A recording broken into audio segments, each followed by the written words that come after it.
अजित पवार यांच्या निधनानंतर राष्ट्रवादी काँग्रेसनं अत्यंत वेगानं पावलं उचलत त्यांच्या रिक्त जागी सुनेत्रा पवार यांची निवड निश्चित केली आहे। हा निर्णय केवळ एका रिक्त पदाची पूर्तता नसून पक्षाचं अस्तित्व टिकवून ठेवण्यासाठी आणि आगामी विलिनीकरणाच्या प्रक्रियेत आपलं पारडं जड ठेवण्यासाठी टाकलेलं एक महत्त्वाचं राजकीय पाऊल मानलं जात आहे। दोन्ही राष्ट्रवादी एकसंघ होण्यासाठी शरद पवार गटातील नेत्यांकडून आग्रह केला जातोय।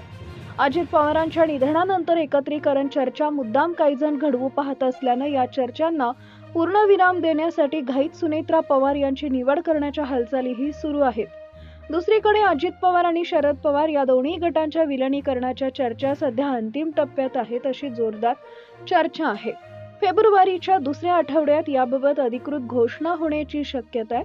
मात्र त्यापूर्वीच सुनेत्रा पवार यांना उपमुख्यमंत्री पद देऊन अजित पवार गटानं आपलं राजकीय स्थान सुरक्षित केलंय। विलिनीकरण झाल्यास शरद पवार गटाकडून पदांवर दावा केला जाऊ शकतो।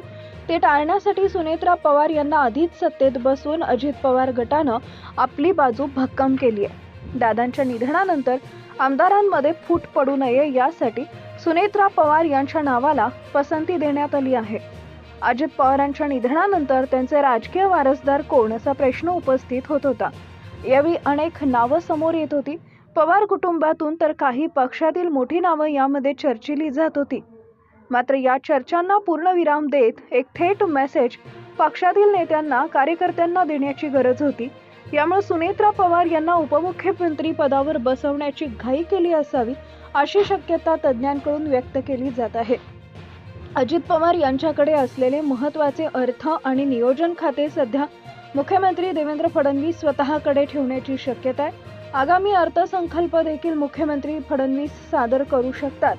तर सुनेत्रा पवार यांना कोणतंही खातं न देता केवळ उपमुख्यमंत्री म्हणून शपथ दिली जाऊ शकते। मंत्रिमंडळ विस्तारात त्यांना जबाबदारी दिली जाईल। सुनेत्रा पवार सध्या आमदार नाही, त्यामुळे पुढील 6 महिन्यात त्यांना विधिमंडळावर निवडून येणं बंधनकारक असेल। कदाचित बारामतीच्या पोटनिवडणुकीतून त्या रिंगणात उतरू शकतात।